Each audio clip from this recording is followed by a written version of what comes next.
ॐ सदाशिवसमारम्भां शङ्कराचार्यमध्यमाम् अस्मदाचार्यपर्यन्तां वन्दे गुरुपरम्पराम्। श्रुतिस्मृतिपुराणानाम् आलयं करुणालयं नमामि भगवत्पादं शङ्करं लोकशङ्करं शङ्करं शङ्कराचार्यं केशवं बादरायणं सूत्रभाष्यकृतौ वन्दे भगवन्तौ पुनः पुनः। ईश्वरो गुरुरात्मेति मूर्तिभेदविभागिने व्योमवद्व्याप्तदेहाय दक्षिणामूर्तये नमः। ॐ सहनाववतु सहनौ भुनक्तु सह वीर्यङ्करवावहै तेजस्विनावधीतमस्तु मा विद्विषावहै। ॐ शान्तिः शान्तिः शान्तिः।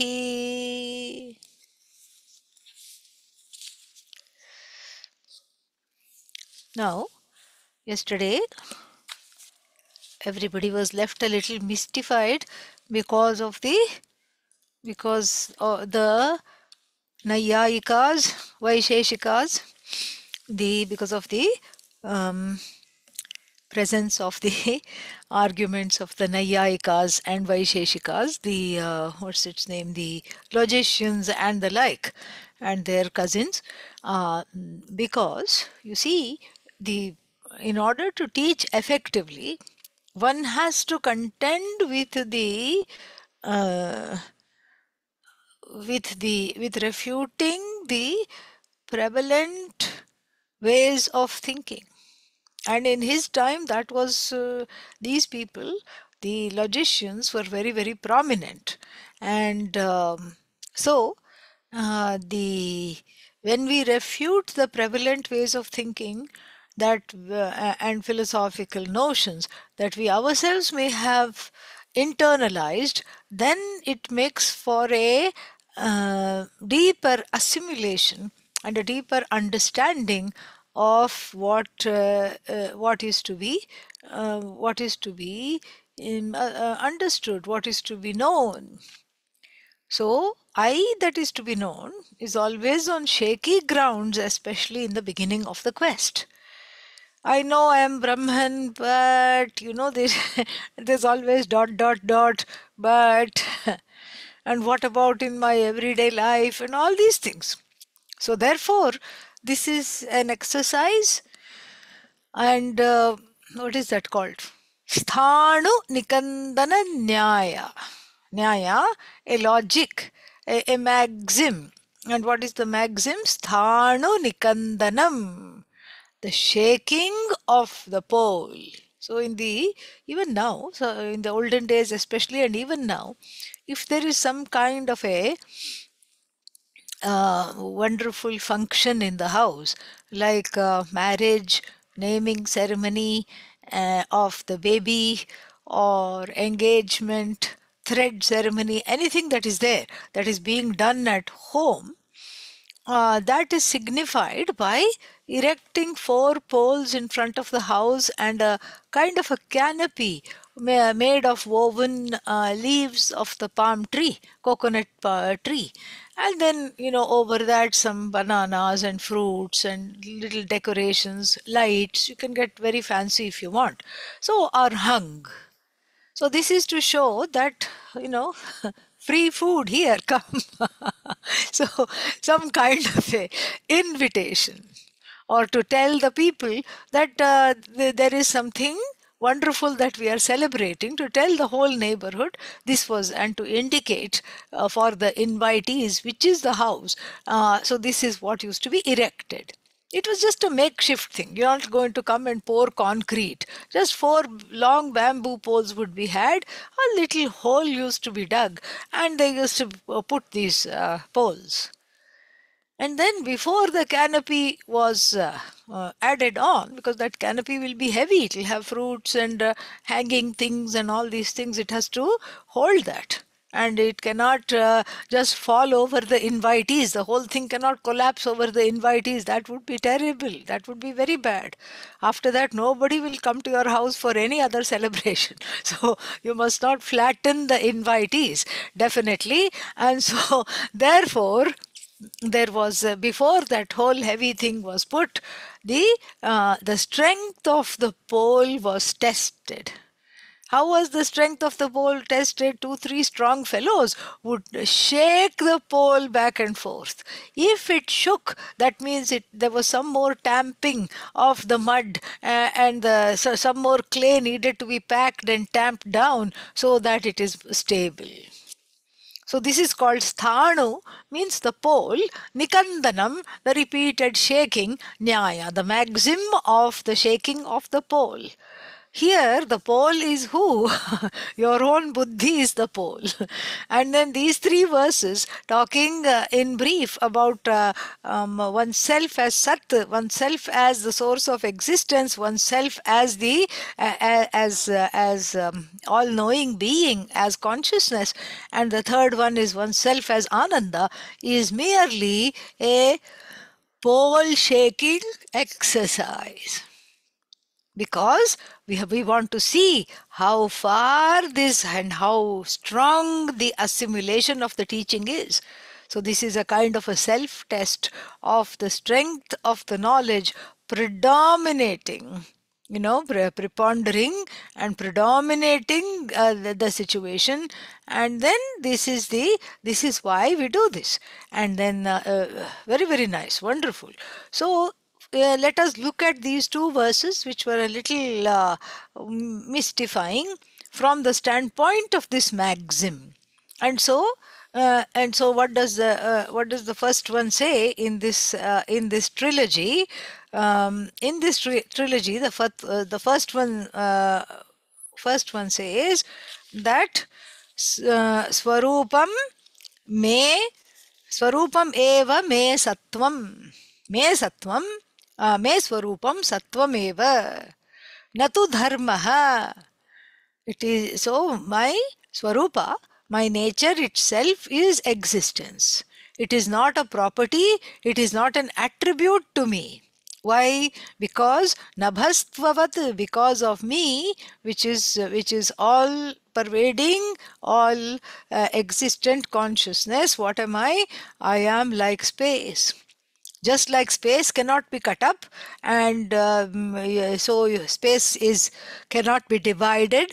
Similarly, I also cannot be divided in any way. So, nabhastvavat, like spaceness, my existence, me sattvam, is what? Is not a quality, is not a dharma. And it is then why is it not a dharma? Madanyasya, if I was taken out of the equation, then the whole world would come to a standstill because the whole world is waiting for me to cognize it. It doesn't have a leg to stand on without it, and there is no sat, there is no source of existence outside of me. Nahi saha, nahi sat jatihi ishyate. And this is important because it is the sat, the existence that we are talking of, does not brook any division. And if we are talking of attributes, it is outside of me, it's a division. And if we are talking of any kind of property, that is also outside of me, it is a division. And sat does not brook. And if we are talking of jati, like it is a kind of a universal samanya jati. It is a universal thing that we all enjoy existence. That also is untenable. All these positions are untenable because this existence cannot be outside of me. If existence is a quality to me, a quality always depends on the substantive. Like if I just say blue, blue what? You will say blue lily, blue pen, blue dress, blue what?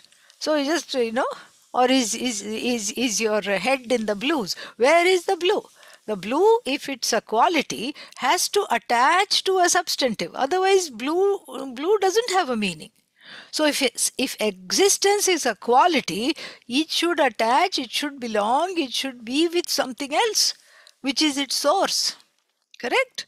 So if existence is a quality, then the quality is not standalone. So then we have already appropriated existence as a quality. Then what does it depend on? It has to depend on something if it is an attribute. What does it depend on? We have no other go except to say it depends on non-existence. So if existence depends on non-existence, then we are in a nice soup. Yes.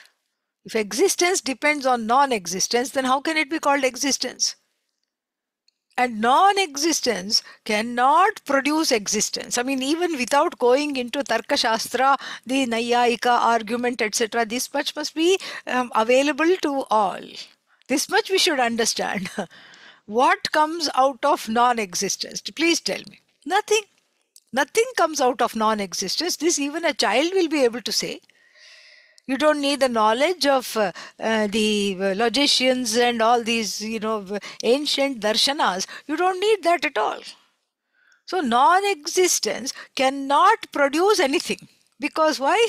It doesn't, it's not there. Only if something is there, it can produce something. If it is not there, how can it produce? So there, that is gone. So existence as a property or as a quality, we cannot accept. And second is, what if its existence is a samanya dharma, a universal, not attribute, but a universal thing that we all share. We are connected to this universal thing. Like humanity is a universal dharma. Universal dharma means like everybody who is human has humanness. And everybody, everything there are many blue objects or yellow objects in this room, like that. What about that? That also is untenable. To talk of existence from this particular standpoint is equally untenable, because if something is universal, that means I have it, you have it, he has it, she has it. Okay, then what's wrong? Everybody has it. No. That means what? It should be in multiples. If something is universal, I should be able to count it. And if I'm able to count it, then only it becomes universal. Humanness or any other quality, like tallness. So if I examine basketball teams all over the world, and then all the people who are playing basketball, the basketball players in all the teams will have one dharma or one kind of a universal dharma. They have to be tall. And so tallness. Now, the existence cannot be like that. Something that we all share as the people in the universe or as jivas in the universe. Existence cannot be like that because because it's not many. What we are talking about is not many existences. There is only one. It's you. It happens to be you. And so therefore, this is not at all tenable. This is not there. So then therefore, what does he say? Since existence is not a universal dharma and it's not a specific particular dharma, like an adjective to me, adjectival to me, then we have to, one more thing we have to understand. If this much is understood, what is the third thing? Madanyasya sataha abhavat. So without me, there is no existence. In fact, the existence of all objects in the world depend upon myself alone. They do not depend upon anything else. They depend upon my own presence and my own self. And so therefore, if I'm not there, the objects are as good as not there. Like a flower blooming in the desert. Desert rose. How do you know it exists? You don't. And that's why you have to read William Blake's poem that describes that, because you don't know it exists. You haven't seen it. Somebody may have seen it, we don't know, but you haven't seen it. And so for you, it's as good as not there. Like that, so many times people will say, the scientists will say, oh, we have just discovered something. That means what? It was existent, but then I did not know about it. That particular thing, which is now a new discovery, was waiting for the presence of a sentient mind, a conscious mind in the form of the scientist. It was waiting for this conscious presence to be discovered. It didn't say, I'm tired of being anonymous, I'm going to declare myself. No. So therefore, there is no existence outside of me, even that is unthinkable. And so therefore, I am the source of all existence. So in some summary, what we talked about yesterday was this. Now, the second one, which we also, the 24th verse, which we also talked about, says, this is even more fun, even more interesting. It says, Ahameva sukham na anyat. Anyat chet naiva tat sukham. Oh no, I skipped one. No, that's the 23rd verse we skipped. Here we go. Sorry about that. I was on the wrong page. Yeah. So, Swarupam eva me jnanam na gunaha. My Swarupa is knowledge. And see, the word knowledge is useless really, because it doesn't really capture. So here, instead of knowledge, we have to say consciousness, awareness. Awareness that is aware of itself. Awareness that is self-aware and self-evident. And not only that, everything in the universe becomes aware, becomes evident to who, that is who I am. So I am awareness, consciousness personified. And what kind of a consciousness? Self-aware, self-existent consciousness. I am self-aware consciousness. I am self-existent consciousness. And then this consciousness is not a property to me. It's not an embellishment to the I. It is intrinsic to the very definition of the I. It is not a quality. Now, why is it not a quality?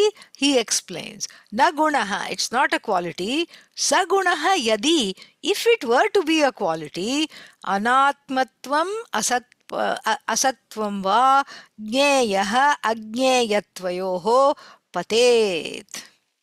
So, if it were a quality, we would be looking at two glaring and non-resolvable problems. Two glaring problems and two irreconcilable problems we will be looking at. What is the first one? Anatmatvam. Anatmatvam means inertness of who? Of you. That's all. Can you say with a straight face, I do not exist, I am inert? You cannot do that. So here, but still, by some magic, if this were true, we would be looking at the inertness of the I, the anatma. The atma suddenly becomes an object, anatma, or we would also be looking at a non-existent atma. How does this happen? Pray tell. This is very easy. How does this happen means, in the first scenario, we have to see how can consciousness be an attribute to me. If it is an attribute to me, if consciousness is an attribute to Atma, I, then we have to ask this consciousness, to which everything becomes aware. Correct? That's what we have defined as consciousness. Consciousness is that to which everything becomes aware. There is nothing that this consciousness is not aware of. And so then we have to ask the question, is consciousness aware of me or not? Because everything becomes evident to this consciousness. And if I am separate from the consciousness, this is a valid question. I want to know, is this consciousness, which is an attribute to myself, it knows everything. It is all-knowing. It even knows what it doesn't know. So then, a simple question, is it aware of me? Because it is outside of me, I have to ask the question, is it aware of me or is it not aware of me? And Advaita Makaranda, Lakshmidhara Kavi, says, in either way, you are in soup. Damned if you do, damned if you don't. So if you say, yes, yes, consciousness is aware of everything, everything becomes evident to consciousness, so the I also should become evident to consciousness. Big fail. Why is it a big fail? If I becomes evident to consciousness, I becomes what? Anatma, an object. Is I an object? No, no, no. We have been beating ourselves over the head talking about how I is not an object. I is the subject to which everything becomes self-evident. So I is not an object. No, I want to be an object. Okay, be an object.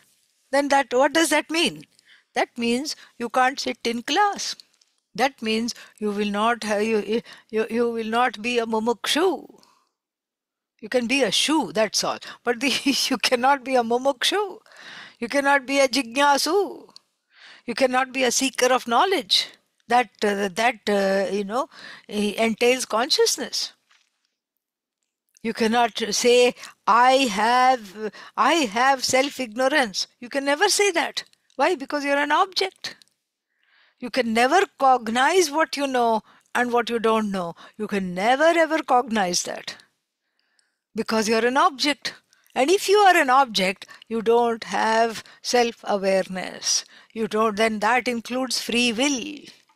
Forget Vedanta, you can't do any of the other things you enjoy. No movies, no ice cream, no chocolate cake, no going on holidays, nothing. Everything is just, comes to a standstill. You are an object, but that we cannot accept because it goes contrary to the lived experience. It goes completely contrary to my lived experience. Therefore, I cannot accept that I am an object. So consciousness, we cannot say consciousness is a quality that is aware of me. If consciousness is a quality that is aware of me, it will turn this I into an object that I do not want, and that is not true. I'm not an object. All right, all right, all right, you have convinced me. Now what? Consciousness is not an object, but so consciousness is not, I am not an object. So that therefore I will choose the second option. What is the second option? Consciousness is not aware of me. Why will you choose that? Because you just explained that if consciousness were to be aware of me, then I become inert. Because consciousness objectifies me and then I become an object.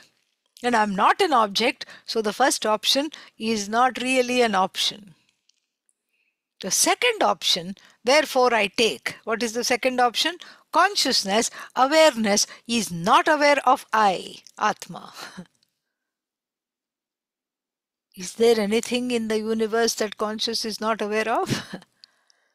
That all pervading awareness. That is the definition of consciousness, all pervading awareness that is aware of itself and aware of everything else. So I come under everything else that this consciousness should be aware of.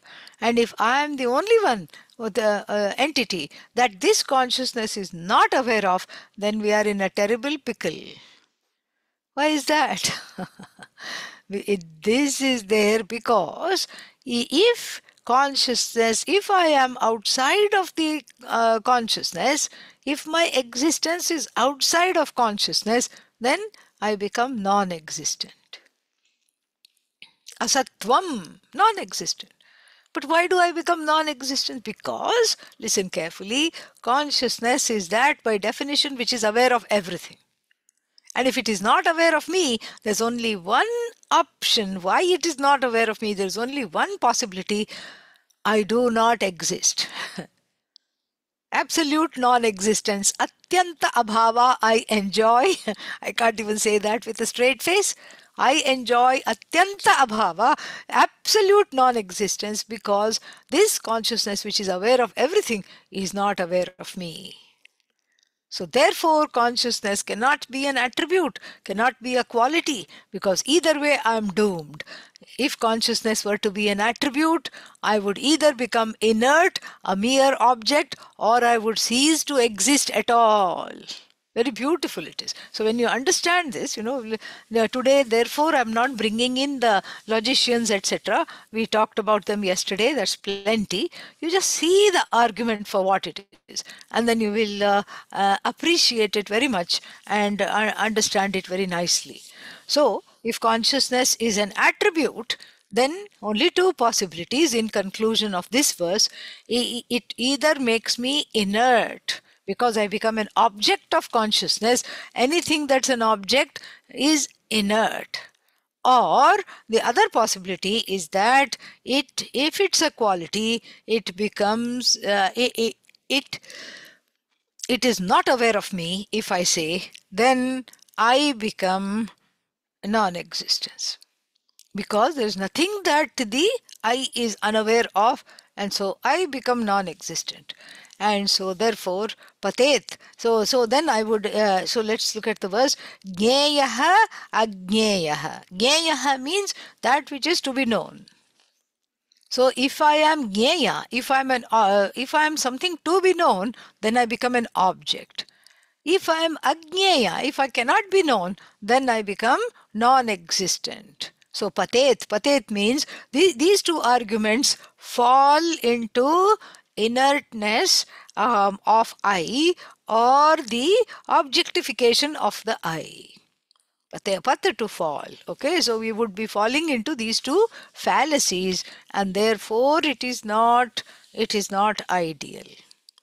Then the next one. Ahameva sukham nanyat anyat chet naiva tat sukham. Ahameva sukham nanyat anyat chet naiva tat sukham. Amadartham nahi preyah madartham nasvatah priyam. Amadartham nahi preyah madartham nasvatah priyam. So the 24th verse takes on the topic of, what is the topic? The topic of sukha, ananda. And so, same thing. Ananda is not an attribute to the I. Same argument. All of these are just me alone. Ananda is not an attribute to the I. Consciousness is not an attribute to the I. Existence cannot be an attribute to the I. First two we have seen, existence and consciousness, awareness. Now it is the turn of Ananda. And this is, there is a kind of a rampant feeling that Ananda, happiness, is outside of me. Of course, it's an attribute to me. But then, really speaking, we see that that is not true. Happiness cannot be associated with a place. You cannot, even though we say, I went to my happy place, that's a place of dissociation and disconnection. That's not at all a happy place. And then, so happy place, you can say, oh, I went to this particular place for a nice holiday with my friends, with my family, and that to me is a happy place. Each time I go there, I'm happy. Really? Each time you go there, you're happy? How many times have you gone there? Twice. Okay. Maybe the last 2 times it was a happy place for you. But let's say you go to that same happy place when you're in a bad mood. Why would I be in a bad mood? Many reasons. It doesn't take long to get into a bad mood. Somebody has to say something. As you're driving to your quote-unquote happy place, somebody cuts you off and you barely miss having an accident. The whole thing leaves you rattled. Everything is okay. The car is okay. You are okay. Co-passengers are okay, but you are completely and totally rattled. And so therefore what? So therefore, even if you go there, it's no longer your happy place. Or on the way there, one has a fight with a significant other. Not a happy place anymore. Or no fight, no accident, no hit and run, nothing happens. But you get there and one is sick. One cannot enjoy that place. No longer a happy place. No, maybe there is a happy time. Happy time? Happy hour? Yeah. Happy hour, I tell you, is only making the bartender and the owner of the bar happy. Nobody else. Only the sad people go to the happy hour. Nobody else goes. So there is no such thing called happy time, happy hour, no happy place. This we already know through, alas, through repeated experiences, we know this. If we don't know this, this is one more chance to know this, that this is, that the happiness is not external to me, an attribute to me. And so if it is not external to me, if it is not adjectival to me, then what is it? This verse tells us. Ahameva sukham. I am happiness itself. Not even the source of happiness, nothing. I am happiness itself. Na anyat. Not anything else, no other argument, no other darshana will help here. Ahameva sukham na anyat. If happiness is outside of me, anyat chet na eva tat sukham. If happiness is outside of me in terms of time, place, oh, one more thing we can include here. Happiness belongs to a particular time. Happiness belongs to a particular place. We have seen that. Happiness belongs to a particular entity, object, including other people. So if this object is in front of me, I'm happy. If this person is with me, I'm happy. That also is refuted here. Not possible at all. So this is not possible. Why? If this object, again, to enjoy the object, I have to be in a good mood. I have to have the karana. Like supposing if it's something to eat, I have to have proper digestive system. And so therefore, even to enjoy something to eat, this fellow, the hypothetical fellow who is about to be the bhogi, the enjoyer, must have certain accoutrements that are connected to him or her. So this fellow must be in a good mood. The object must not be too far away. And if it is something to eat, the karana, the karana means the means of enjoyment should be okay. If there is a stomach upset, even if you are offered your favorite dish, you will say, please take it away, I can't even bear to look at it. So this way, we see that happiness is not an attribute, not a dharma, not a quality. So then, anyat chet naiva tat sukham. So whatever is outside of me, that is not a source of happiness. And the reasoning is given very poetically in the next line. Amadartham nahi preyah. Amadartham means madartham, connected to me, for me. Amadartham, totally unconnected to me. So if this object, or what else did we discuss? If this happy time, so-called happy time, so-called happy place, so-called happy object, if it is not connected to me, it is not an object of love. And we'll see that. We are just looking at the translation. Okay, it is connected to me. If it is connected to me, then it makes me happy because it is connected to me, not by itself. This is the translation. So, amadartham nahi preyah, madartham na swataf priyam. If it is connected to me, the happiness is because it generates happiness because it is connected to me. It's not, it is not this at all. So This is something very, very exciting to understand. So, there are two options for this happiness. Let us say that it is unconnected to me. Happiness means objects of happiness. Happiness by itself it's very difficult to talk about. So here the author, in order to make it easy for us to understand, talks about happiness as whether it is connected to me or unconnected to me. So if it is unconnected to me, then I don't care for it. Upekshaniyaha, Tikakara says. It is upeksha. It is to be ignored completely. It is not. It is not something to be understood at all. So, for example, if you are told that there is some kind of a, what's that? Some kind of a big sale happening of all the objects somewhere. Where? In Lithuania, there is some sale happening. Everything is half off. Are you bothered? Not in the least bit. I could care less. This is not news. This is snooze. This is not news at all. Who cares?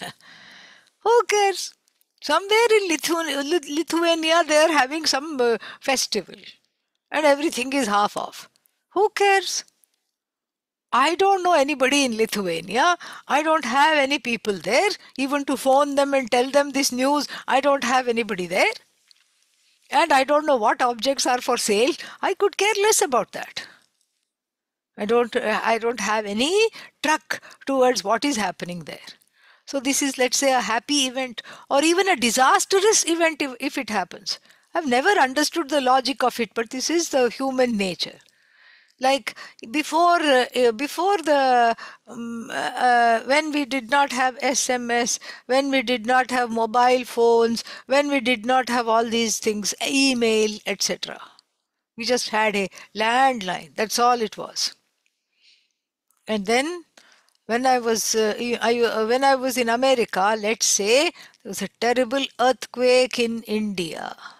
There was a terrible earthquake somewhere. In Gujarat, there was a terrible earthquake.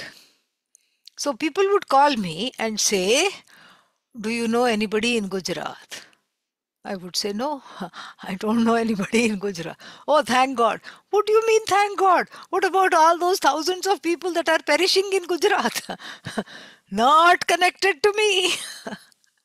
Not connected to me. Amadartham. It's unconnected to me, so I could care less.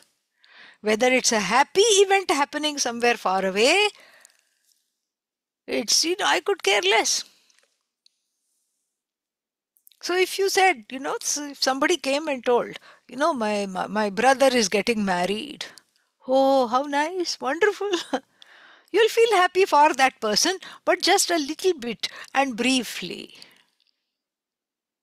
But if your own brother, if your own sibling, if your own sister or brother is getting married, the emotions are completely different. In the same way, there is for something to be a happy event, it should be, or a happy thing, it should be connected to you. My father, my mother, oh, they are celebrating their anniversary. I have to make it special for them because why? They are mine. That way, so many mothers and fathers are having their anniversary all over the world. And they may also put some advertisement. Their children or their loved ones may put an advertisement in the paper. In India, this is very common. Happy anniversary to Mr. and Mrs. I don't know, so and so. Mr. and Mrs. Gupta. I don't know who these Guptas are. This is not news. What is it? Snooze. I don't particularly feel happy. Yes, if you press me, I'll say, oh, good for them. They've been married for 50 years without killing one another. Great. Excellent. This is wonderful. I can just say that generally. I'm not in the least bit interested in what they do. But if it is my parents, oh, take out all the stops and bring in the whole market to the house, do everything. This is the difference. Another example, somebody is going and then on a walk, and they see another, they are going with their child, they see another child accompanied by its parents, and alas, the child trips and falls. I'll make the appropriate noises. Oh, poor thing, I will say that. But at the same time, I'm happy that it is not my child. Correct? I'll make all the appropriate noises. I'll even go there and say, do you need anything? Is the child okay? I may brush it off. I may just do all that. But that is more from a place of empathy, which we all enjoy as human beings, unless, of course, if we are sociopaths. Other than that, we all enjoy empathy, and then we don't, beyond that, I'm not concerned. I'm not going to spend sleepless nights. Oh, it did hurt its head. I hope it's okay. I hope this child is not all soft in the head now, and I hope it doesn't have any lasting injury. I'm not worried about it. Why? Because it is not connected to me. It is not connected to me. Similarly, if some other child wins something, wins a prize, again, I'm not the one that is jumping up and down for happiness. I'm not the one jumping up and down in happiness because some other child won something. It's not my child. So wherever the pronoun my is not there, I am indifferent to those items, to those relationships, to those happenings, to those objects, to those events. What does that mean? That means amadartham. Amadartham means unconnected to me. These are events unconnected to me. These are people unconnected to me. These are objects unconnected to me. And so, even though they may produce happiness for somebody else, they are not particularly making me happy. I'm not sad that somebody else is having an anniversary, but I'm not just jumping up and down for, either. So that means amadartham na swataf priyaha. Swataf priyaha means like events such as birthdays, anniversaries, or if you take ancient Indian examples like thread ceremony, naming ceremony, so many other ceremonies are there, samskaras. There are 40 such events in a person's life. So any of those events is not automatically dear to me. Naming ceremony may not be dear to me by itself.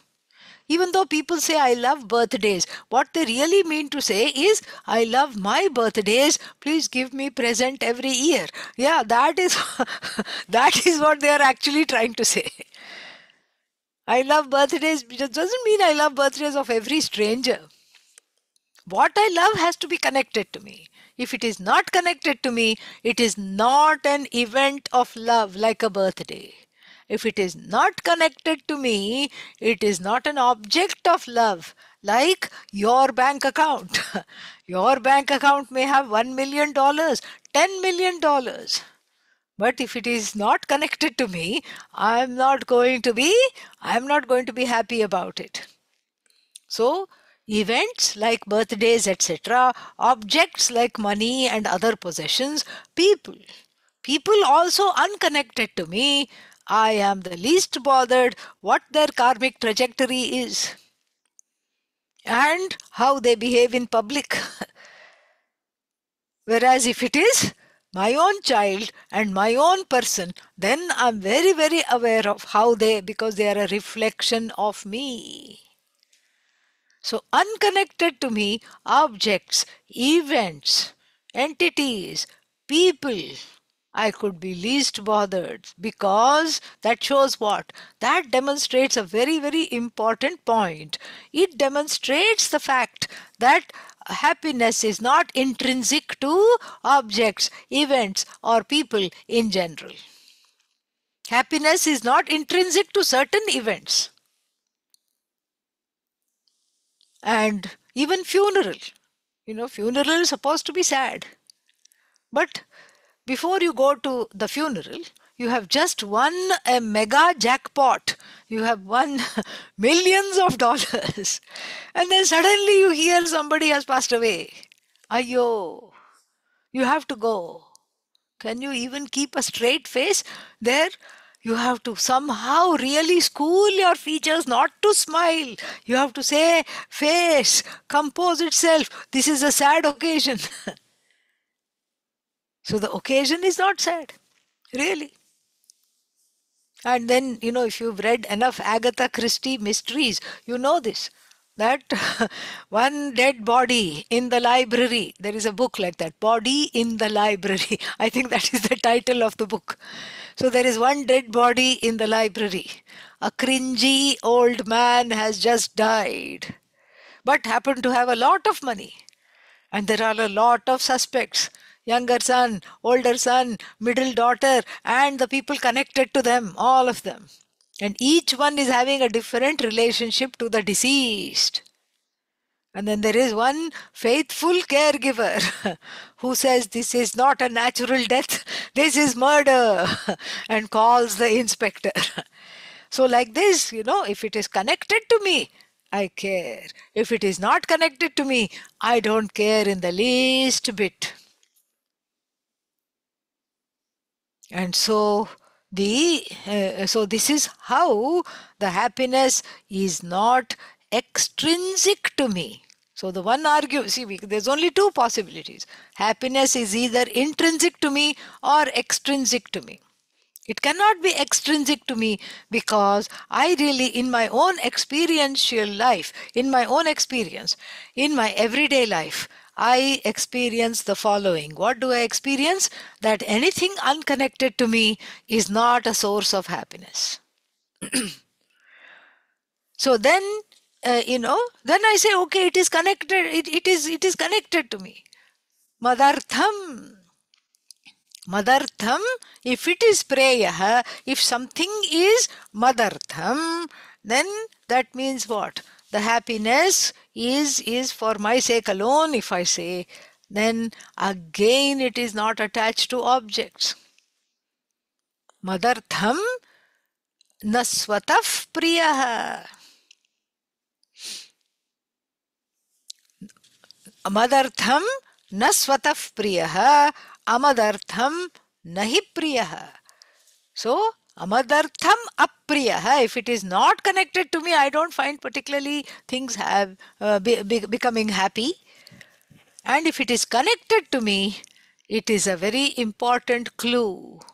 Something makes the same birthday about which I have no feelings whatsoever, then if it is connected to me, as in it is my birthday or birthday of somebody I love dearly, then the birthday becomes priyaha. The birthday becomes beloved to me, not because the birthday by itself, there is something intrinsic in the birthday that gives rise to happiness, but the birthday becomes delightful to me because it is connected to me.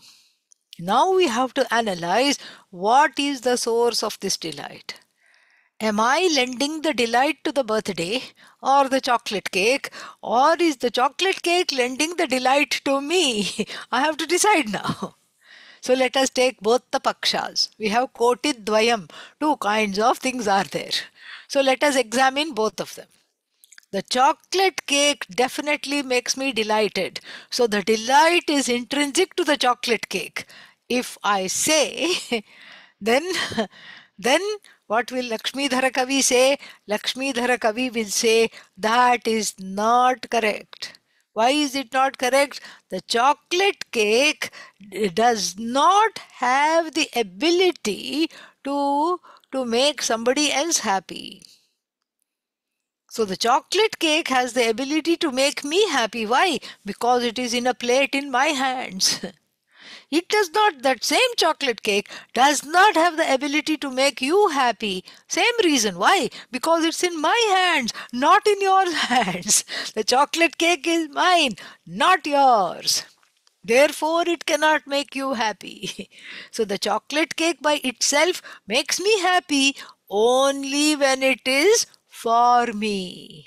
And even here, the Taittiriya Upanishad talks of 3 degrees of manifest happiness.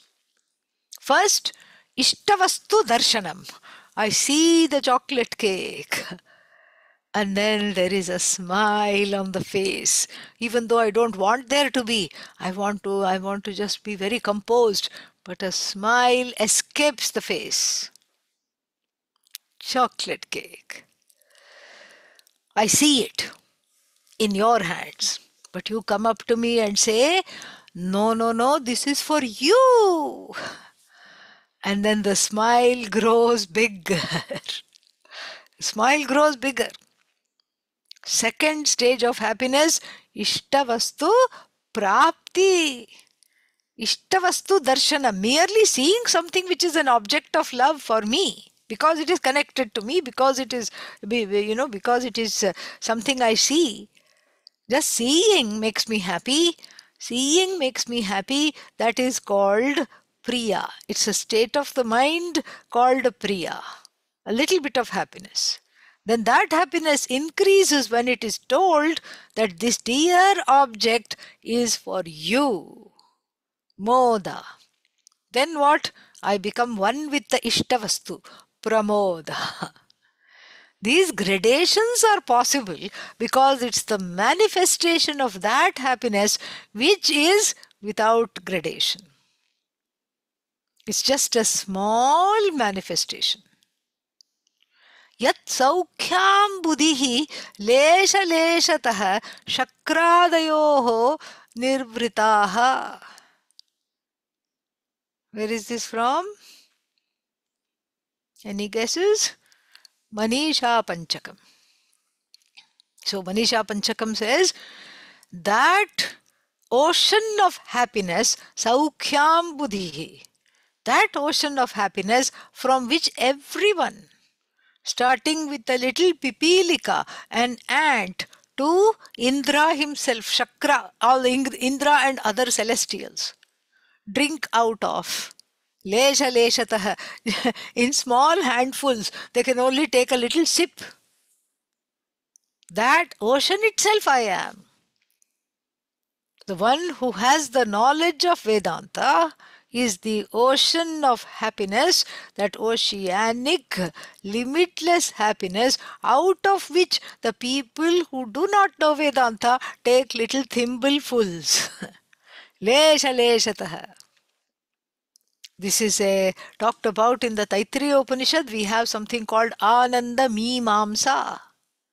Since it is all about me, the word analysis is called Mimamsa. An analysis. Ananda Mimamsa. And Ananda Mimamsa means analyzing this. What is this thing called happiness? An analysis of this thing called happiness is a very, very interesting analysis. So first we have to establish, the Upanishad establishes a ideal typical unit of human happiness. Yuva syat sadhu yuvadhyayakah. Yuva syat. The person is young. Oh, must be restless because young and restless go together. No, no, no. Sadhu. He's a very good person. Okay, must be unlettered. No. Adhyayakah. Must be a nerd. No social skills. Ashishtaha. Very well taught. Very well trained. Must be just wishy-washy. No, dradhishtaha. Okay, must be just like, one of those people you see, you go foo, and then they disappear. Then they no strength. No, balishtaha. Now, he's, he's well studied, he's well behaved, and he's polite. He knows the Shastra. and he's strong, and he's a young man of resolve. Starting to look like son-in-law material for some parents. They're like, oh, this is a very nice fellow for my daughter, they are thinking. But the parents are also these hypothetical parents. Considering this person, they are also very practical. Show me the money. Yayam prithvi vittasya purna syat.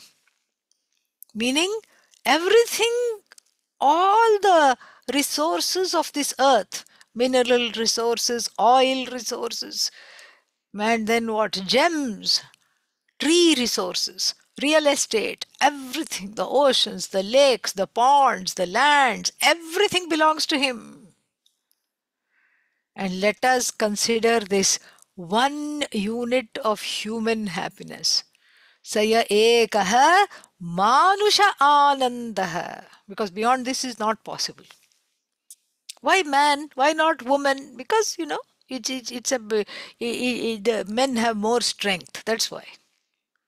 More strength is there. That's why that is there. Balishtaha. Because of that, man is chosen here as one unit, as constituting one unit of all the possible human happiness. Then what? This is very quickly overridden. The Shruti wants you to do a little bit of mathematics. Vedic mathematics, Vedantic mathematics. Oh, but I'm not very good in mathematics. Doesn't matter. It says multiply this one unit of happiness by 100. Can you do that? Oh, yeah, I'm there. 1 into 100 is how much? 100. Okay. So the 100 units of this ideal, typical human happiness is equal to 1 unit of the lowest rung celestial's happiness. Te ye shatam manusha anandaha saya eko manushya gandharvanam anandaha. So half human, half celestial. There is such certain people called Manushya Gandharvas. They keep singing all the time. That is their claim to fame. And then it goes on and on. Te ye shatam manushya gandharvananandaha anandaha saya ekaha gandharvanam anandaha. Te ye shatam gandharvanandaha. Then saya ekaha pitranam chiralokalokanam or ajanajanam devanam anandaha. Various kinds of celestials. Karma devanam anandaha. Then again you multiply it into 100, you get 1 unit of karma devas. Who are karma devas? They are devatas in heaven and other celestial places who bring chai to the other higher level devatas. Chai walas. Yeah. And then what happens? Then you multiply that into something else. It goes on and on and on. Then again you will say, you yourself said these happinesses are not connected to me. Why should I care? Why should I care if a Gandharva is enjoying 100 times more happiness than what is possible on earth? Why should I care if a Yaksha or a Kinnara or a Ajana Jana Devata or a Pitraloka Devata, ancestral Devata or some other Devata, all of them are enjoying? Why should I least be concerned? Why should I be bothered? Because there is a little refrain. And what there is a chorus in this particular in this particular Ananda Mimamsa section. And what is the chorus?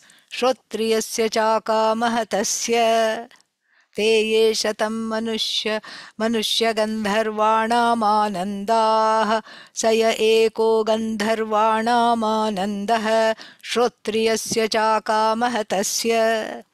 Shrotriyasya, that same unit of Gandharva's happiness, which you can only get in Gandharva Loka, belongs to a person right here. Who is that?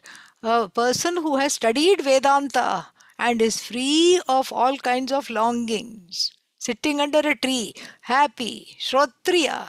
the one who is a jnani, Shrotriya.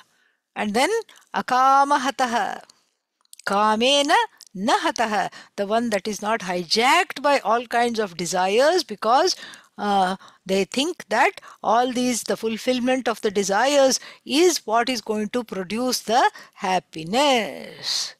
Lot more to talk about this one. We will see after the break. Om Purnamadah Purnamidam Purnat Purnamudachyate Purnasya Purnamadaya Purnamevavashishyate. Om Shanti Shanti Shanti. Harihi Om Shri Gurubhyo Namaha. Harihi Om.